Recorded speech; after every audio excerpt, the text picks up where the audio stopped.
Com o recente resultado do primeiro turno do dia 2, vimos a imagem de um país claramente dividido em linhas ideológicas, com o Nordeste tendo votado majoritariamente a favor da candidatura do ex-presidente Lula, enquanto o Sul e o Sudeste viram um apoio maior ao atual presidente Jair Bolsonaro. Vamos lembrar que esse tipo de divisão ideológica em linhas territoriais não é algo de agora. Se tu observar o mapa das eleições de 2006, por exemplo, quando Lula concorreu ironicamente contra o atual companheiro de chapa dele, Geraldo Alckmin, na época o grande cacique do PSDB, tu vai perceber que uma repartição de votos semelhante entre as regiões do Brasil também aconteceu. Já naquela época, isso levou a acusações de ambos os lados, querendo diminuir a escolha eleitoral de ambas as regiões. Mas como a temperatura das eleições de modo geral era mais morna, afinal de contas ninguém vai ser apaixonado pela candidatura de um cara chato como Geraldo Alckmin, isso ficou menos em voga do que nessa eleição. Nos últimos dias a gente tem visto comentários nas redes sociais de ambos os lados falando sobre separatismo, alguns falando sobre separar o Sul,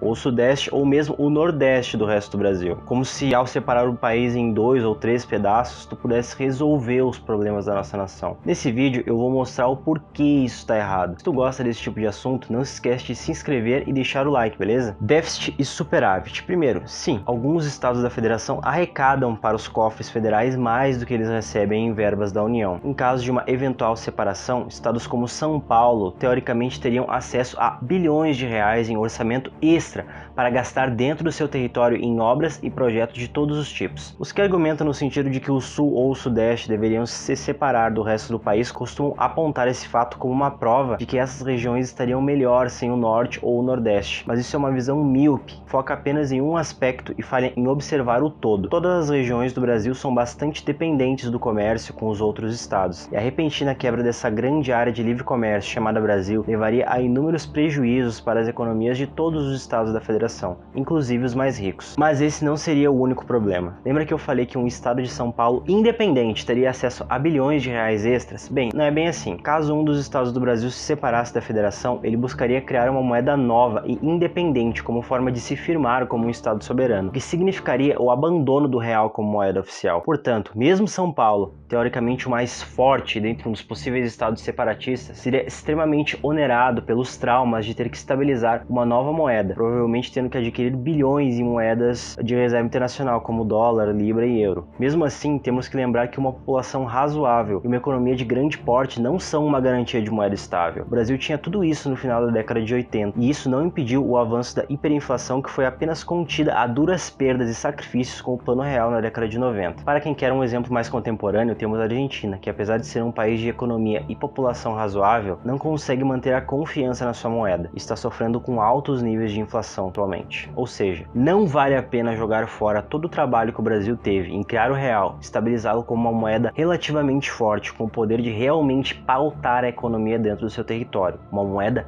soberana. Não são todos os países que têm esse privilégio. Seria uma besteira monumental jogar tudo isso para cima com base em uma mera promessa. Mas não para por aí. Demografia. Existe há muito tempo um estereótipo no imaginário popular brasileiro que é o do nordestino pobre se mudando para o Sudeste em busca de arrumar emprego. Realmente, o Sudeste tem sido a região mais rica do Brasil há mais de um século, enquanto o Nordeste tem sofrido com pobreza e problemas hídricos graves que ajudaram a criar a imagem de uma região bastante pobre. Isso levou algumas pessoas a acreditarem que o Nordeste é uma espécie de peso morto para o resto do país, mas isso não é verdade, especialmente quando considera a realidade demográfica única que estamos experimentando nesse momento da história da humanidade. As taxas de nascimento em todo o mundo estão diminuindo, e o Brasil não é uma exceção para isso, com uma taxa de 1,7 filhos por mulher mais ou menos. Isso já é um problema que afeta a vida das pessoas de forma concreta hoje em dia, como se pode ver com as recentes reformas que aumentaram a idade da aposentadoria, como a reforma da Previdência de 2019. O Brasil é um país que está envelhecendo, mas ele não está envelhecendo de forma uniforme. As regiões mais ricas do Brasil, como o Sudeste e o Sul, de onde eu venho, têm uma idade média maior do que o Norte e o Nordeste, por uma série de fatores que vão desde uma taxa de nascimentos menor a uma maior expectativa de vida. A implicação disso é que com o passar das décadas, a população jovem brasileira vai estar mais e mais concentrada na parte norte e nordeste do país. Como resultado,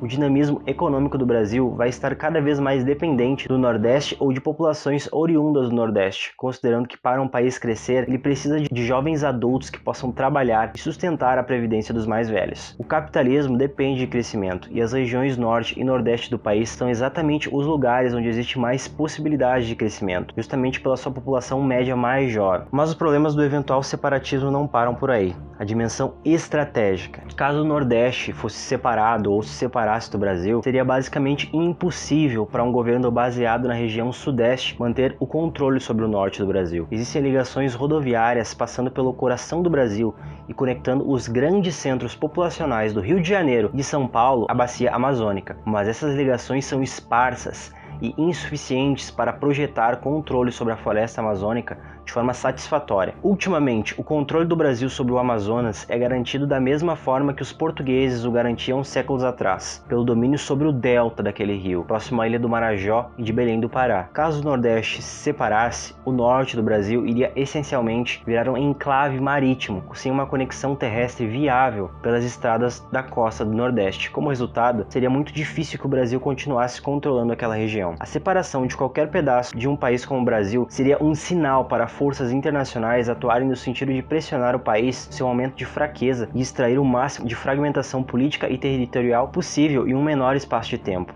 A região amazônica é extremamente rica em recursos minerais e água potável, e perdê-la seria um atestado de óbito para o Brasil como nação, e o controle sobre ela uma garantia de lucro fácil para os interesses financeiros internacionais sedentos por explorar esses recursos. Conclusão: independente de quem vencer o segundo turno, no dia 30 de outubro, a ideia de que a solução para isso é tu separar qualquer um dos estados do Brasil é uma loucura sem tamanho. Existem alguns países da América Latina que realmente são mais ricos que o Brasil, mas de modo geral o Brasil é muito mais bem sucedido que os seus vizinhos da América Espanhola, que teve o trágico destino de se separar em 1000 pedaços depois da sua independência do Império Espanhol. Caso o Brasil se separasse em vários paizinhos independentes, cada um com sua corrente ideológica dominante, de modo a deixar todo mundo satisfeito, o resultado seria um bando de republiquetas falidas e sem capacidade de organização. Alguns dos problemas que eu falei aqui em cima, como o fim do real ou os problemas demográficos e comerciais de uma separação, poderiam sim ser remediados se os estados independentes de um Brasil fragmentado